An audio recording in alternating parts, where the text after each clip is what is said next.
Alright, yeah, welcome back to some more Magic Arena. Today we're going to do some midweek magic, jumping in with the Cascade event. You might be asking yourself, what format is the Cascade event? That's a good question, because it's not in the game. You actually have to press this button here to find out what format it is. It's going to be Alchemy, standard Alchemy.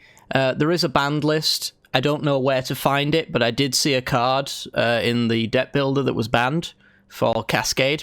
So I couldn't tell you what else there is, but it was a werewolf card that never sees any play, but I guess is broken in this format, so that's cool. Anyway, enough moaning.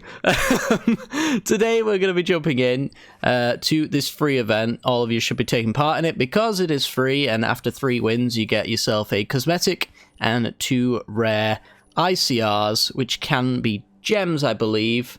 They could also, I think, just be duplicates that you've already got. I can't remember which one it is. It's something. Anyway, we're going to be playing Simic Ramp today, and I figured I'd memify it up a little bit. So the idea is that hopefully we're going to be using cards like Settle the Wilds, which seeks out a basic land and puts it onto the battlefield tapped and then gives us a permanent.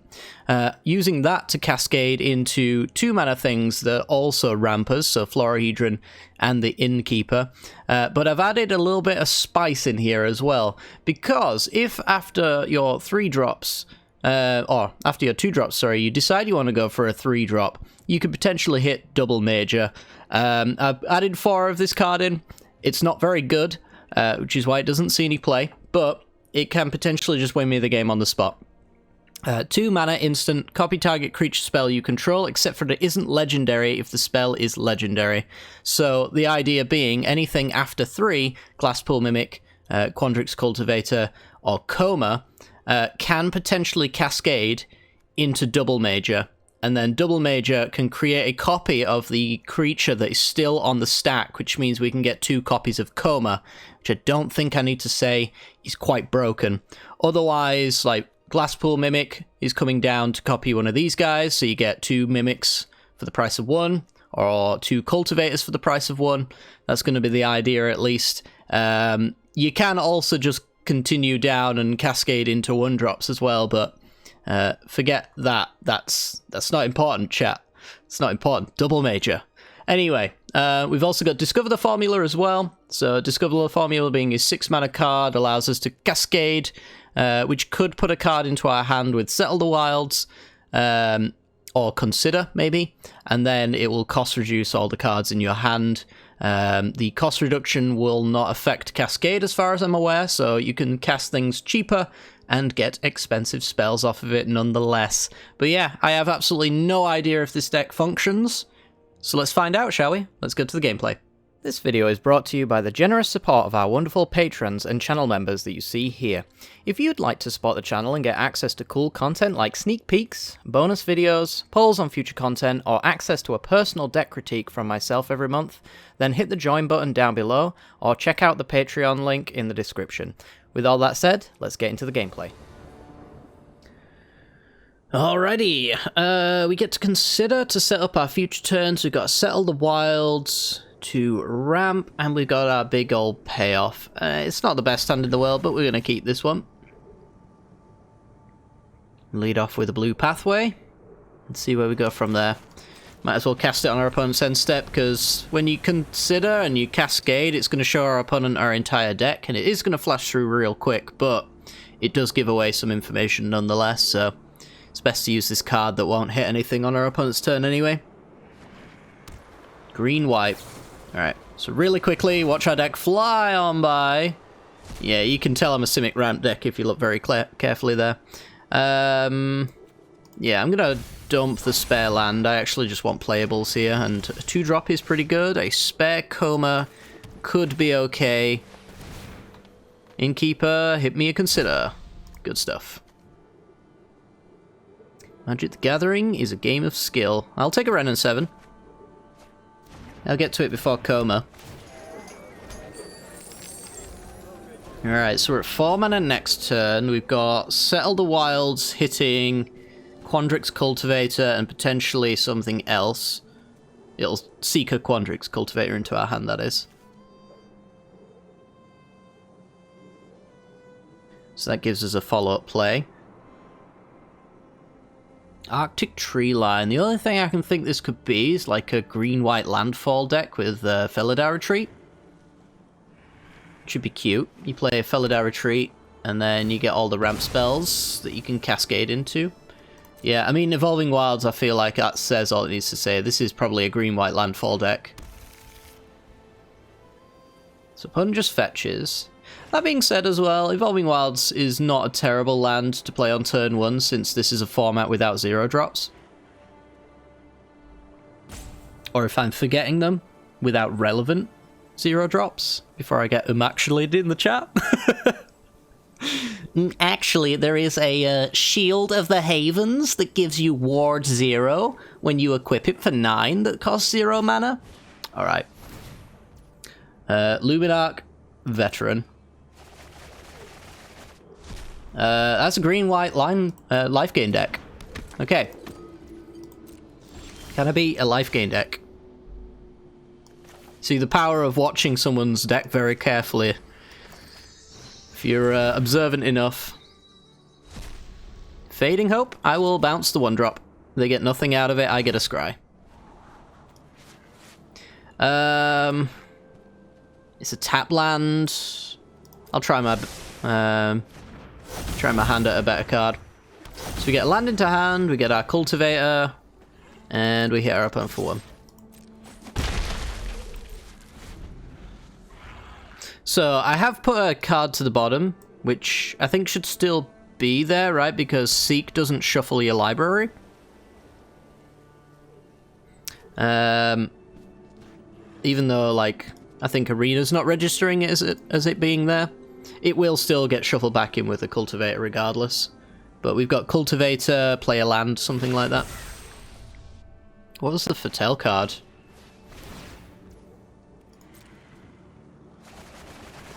It was... I didn't see it.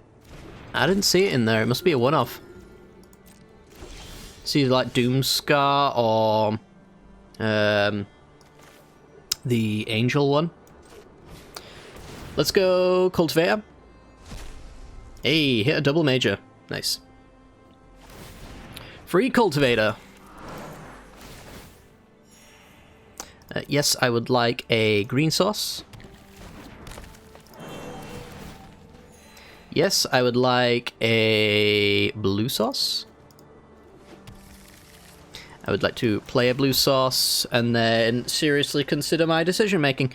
We've got 3, 6, 7, 8. So I could play the Mimic. Wouldn't do me much good, but I'm just going to be playing like Coma Ren for the next 2 turns. So I guess if I just ramp, I'll be able to play more. I don't get the Cascade from this, but I get a threatening board, and that's going to be important against a life gain deck like our opponents. We'll just pass the turn. I guess I could have gone for an island, so I could consider as well. That's an option.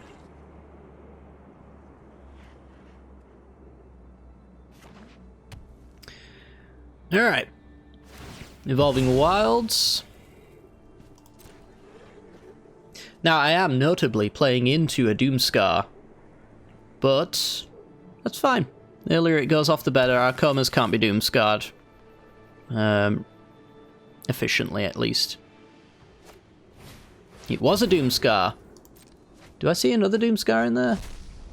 Ooh, there was a banishing thing. A banishing light effect, which I can't answer. Ah, Minimus Containment. That permanent is a treasure. You got me.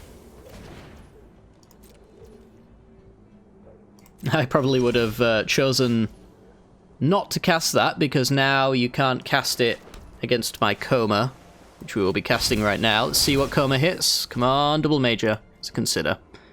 Double major? Double major?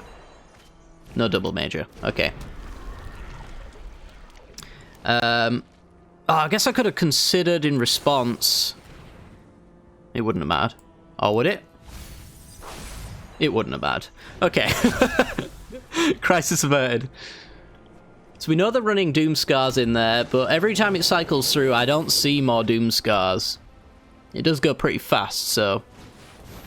There's a Minimus Containment. We'll use this one to Valentin. Choosing not to cast Valentin. We'll use this containment to cast the rest of our spells. So, how much mana do I have here? I've got 5 for the Wren. I want to do Discover the Formula on their turn is my thought process here. That way I get more value. Because you can Cascade on each turn, I believe. First spell you cast each turn has Cascade. So I'm going to make a Tree Folk. Hit you for 3. And then Discover the Formula on their end step. Getting a 5-drop or less. Maybe another Wren that's reset and ready to go. Who knows? Gonna do it end step though, because Doomscar is a real card.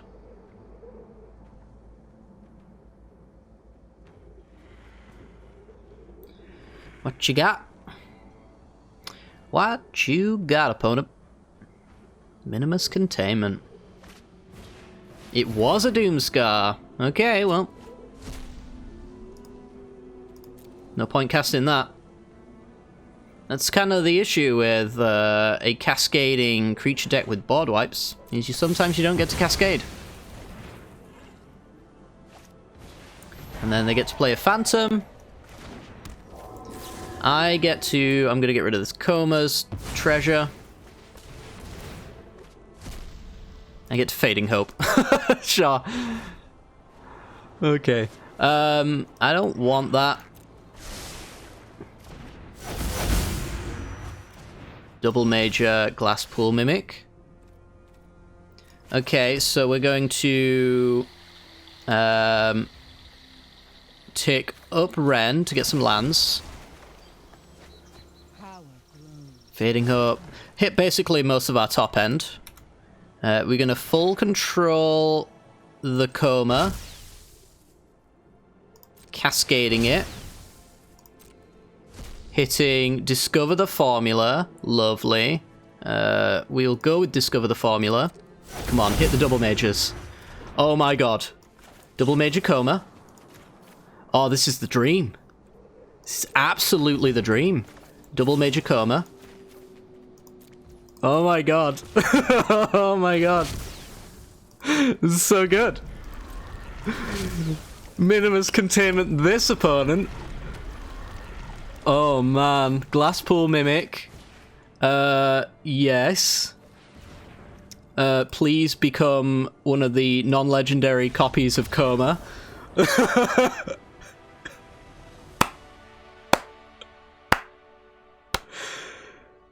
Ooh, that's good stuff right there. Living the dream.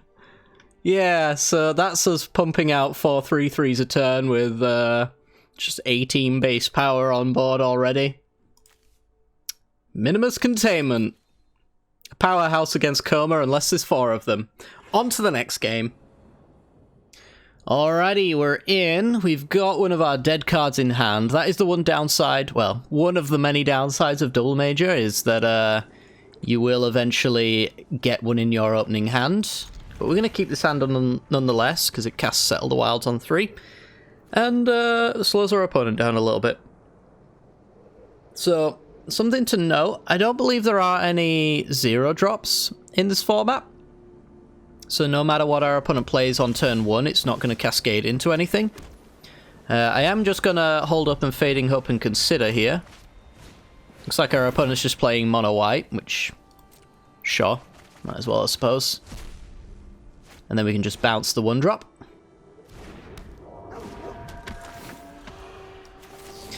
Because we don't want to die, and Stonebind's Familiar will never cascade into anything relevant. Oh no. That's pretty good. Yeah, definitely want that to the bottom. I didn't consider that the Familiar would do that. So it exiles until it hits a relevant card, which is just hilarious. I've already got 2 lands in my hand. Let's get a better card. Now I have 3 lands in my hand. That's what I get for searching for a better card. Alright. So, it's one or more, thankfully, so it can only get one counter on it. Okay, our opponent's going to go with an Apparition, get themselves a nerfed Luminarch Aspirate. Uh-huh. This just seems like a pretty unwinnable matchup, honestly. We are quite slow to get underway. So, Settle the Wilds is a 2-drop or a 1-drop here. It's going to be a Fading Hope. Suppose that can at least get me a bounce here. If I went with the Adversary, they can potentially pump it up, so I'm just going to go with the Aspirant here, because it's got nothing to... You know, please, lands. It's got nothing to exile, and gives me a 2-2. Quandrix Cultivator, okay. I mean, maybe we're stabilizing. There's a Familiar, the first spell of the turn, so they get no Cascades out of this. That was a misplay on their behalf. I was going to say, can I look at your deck while it's doing its thing?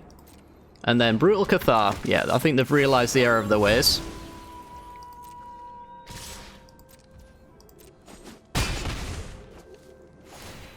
And then Aspirant does its thing. Now, something to note, I can now use Double Major on my Cultivator, but the Aspirant has a target. But I think that's okay. I don't know if I have to full control. I'm just going to. So, Cultivator. Whatever. Whatever you prefer, game. Let the Cascade happen. It's going to be an Innkeeper. So I'm going to let the Innkeeper resolve. Then Double Major my Quandrix Cultivator. So now I get 2 Cultivators with 2 Innkeeper triggers. I think that was a good thing that happened.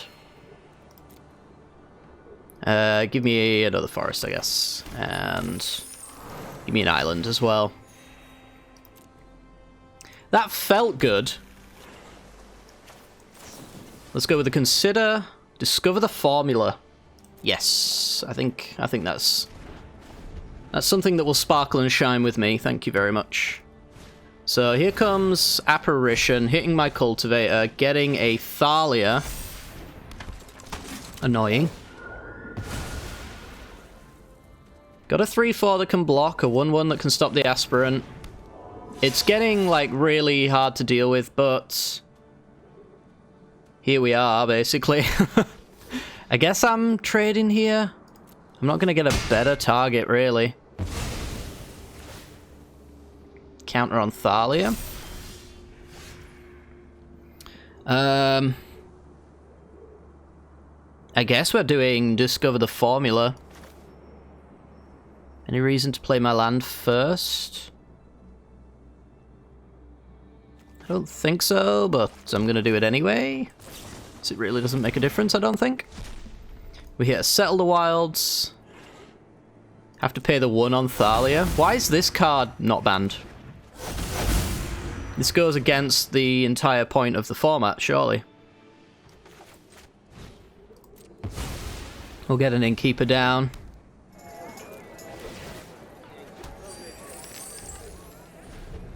And pass. I guess I could have played the Florahedron there. I don't really need the treasure. But maybe I have to go with the Double Major at this stage. Yeah, of all the cards that you don't ban, Thalia is pretty egregious. The first time the Cascade event came up, there was the Azorius lady who countered 0-mana spells, and they banned that pretty quick. So if I block the Apparition, I get a 4-4. And then I take 3, 6, 7, 8, 9, 10, 11, 12, and then probably die. So I guess I'm just chomp in for damage. Because I want to keep an innkeeper to gain me some life, I guess. I'm pretty certain I'm dead.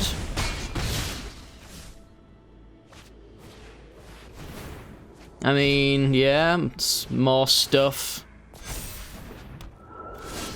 Uh-huh.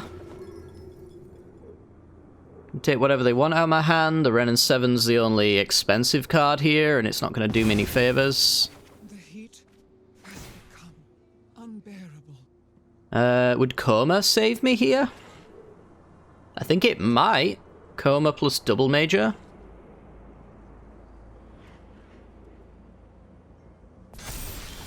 Got a Quandrix Cultivator instead.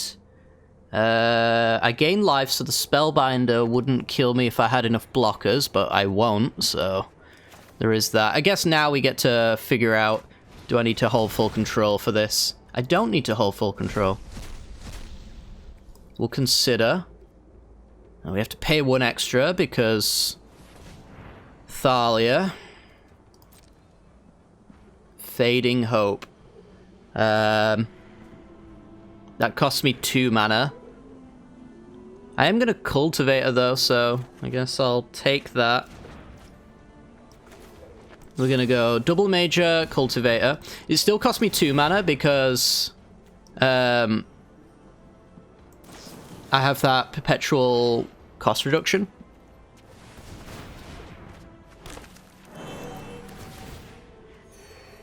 And I'm going to get some basics here, so Fading Hope will work. I mean, this deck looks like it's doing a thing. It's just, unfortunately, unlikely to do a good thing. Then I'll play the Florahedron. Play the Hall. Pass the turn. Bounce the Spellbinder, I guess. Am I still dead, though? It's not my job to do math, so I'll let my opponent figure it out.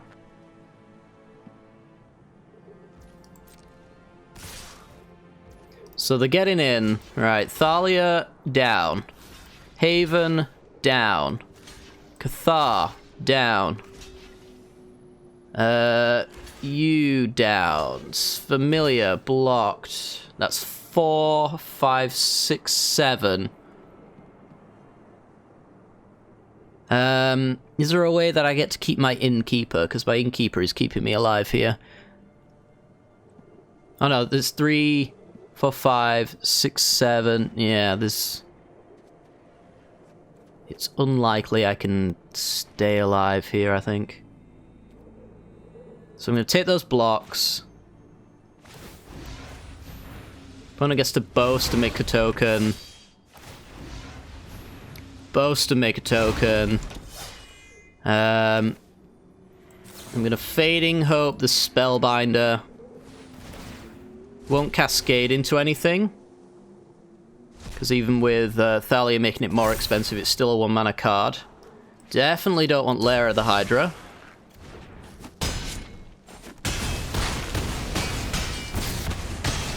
I go to 2. 3 blockers. Oh, good lord. Save me, top deck. You're my only hope. I guess that kind of works. So we'll do Ren and 7. Cascade into Settle the Wilds, which won't hit anything good for me here because I got too many lands. Make a Tree Folk.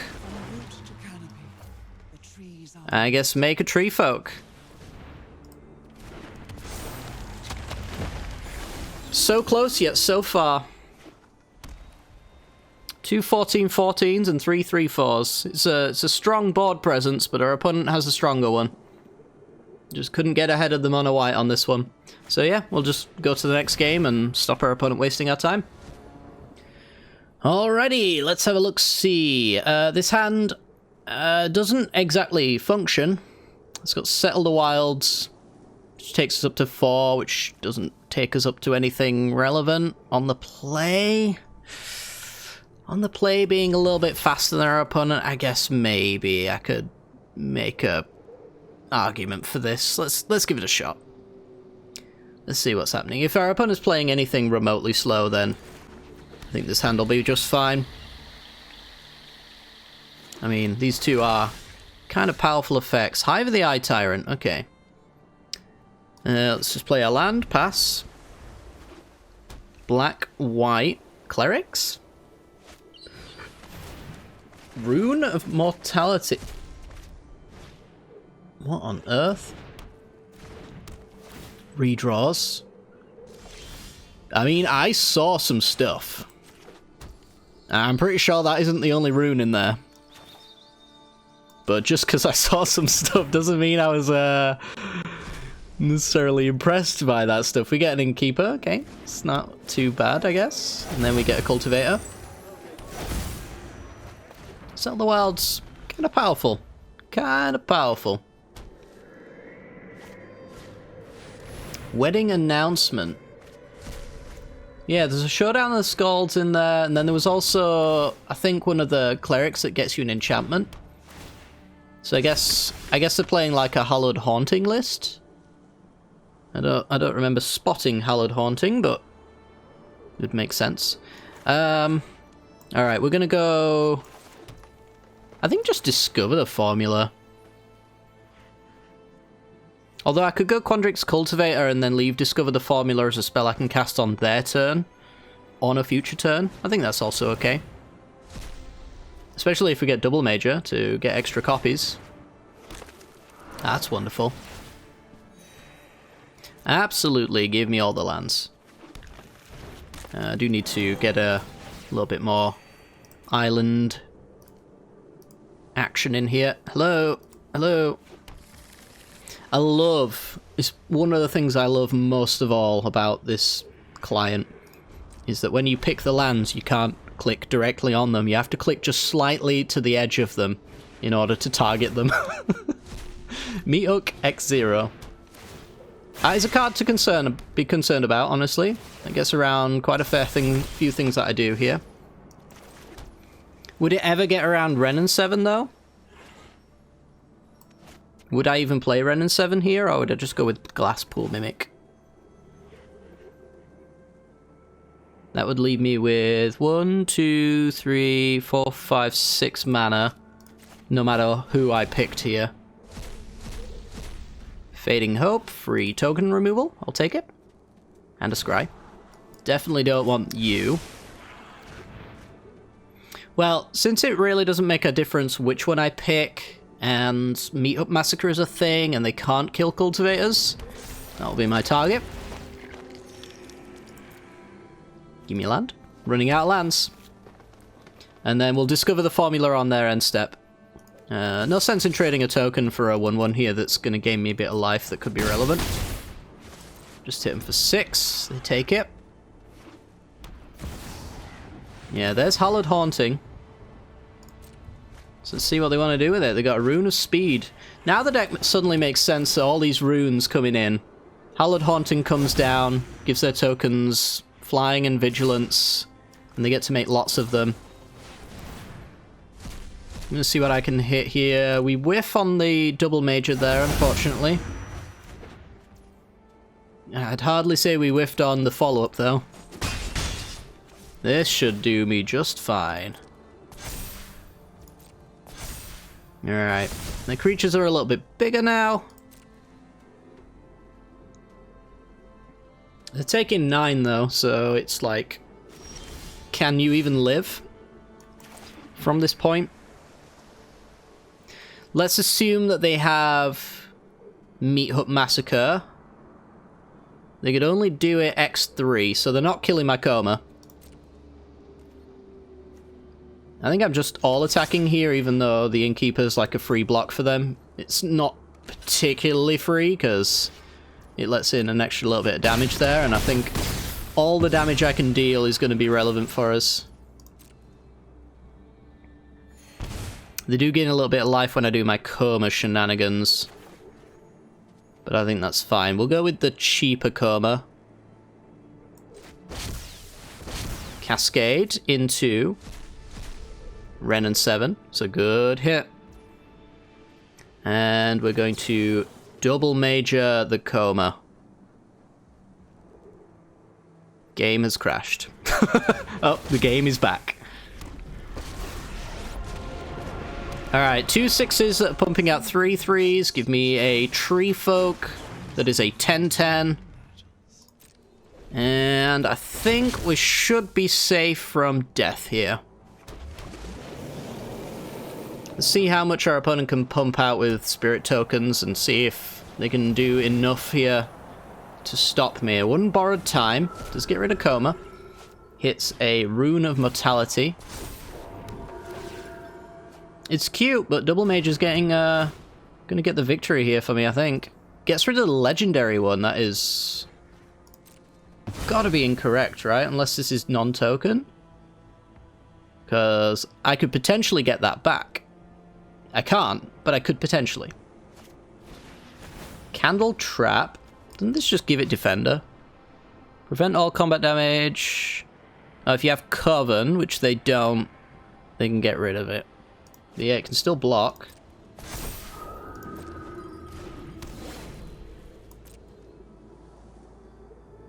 So let's see if they throw away a blocker. They have no blockers, notably. Oh no, this one gives them a token, right?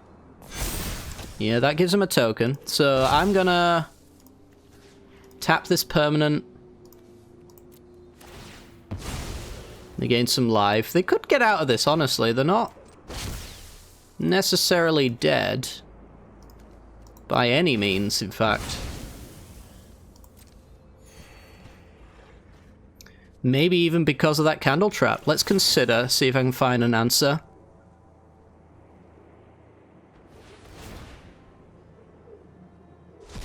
So, consider hits, another consider. We'll graveyard that. Wouldn't want to cascade into that necessarily anyway. Guess I'm playing that one. Quandrix Cultivator. I don't even know really what I'm trying to hit. I guess another double major. You see, there's another reason why you get rid of the token, is because now I have a Glasspool Mimic that can hit the non-token coma and do just fine with that. Reveal lands. Fading Hut would have been nice to hit. Let's go blue source. So I tap this and get swinging.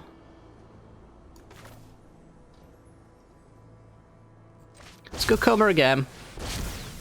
What do we hit? Discover the formula. It's not terrible. It's really not terrible. Double major coma.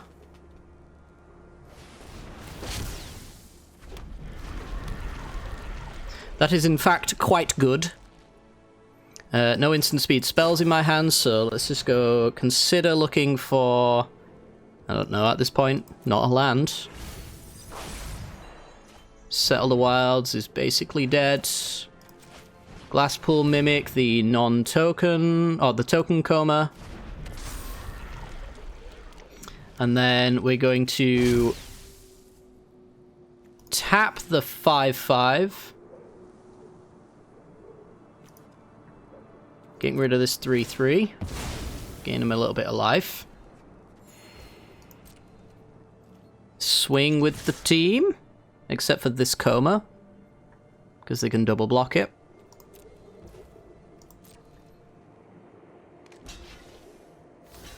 So we get a double block on a cultivator, makes sense. Approve of these messages. A little bit of a life swing. And then I pump out 4 tokens a turn now.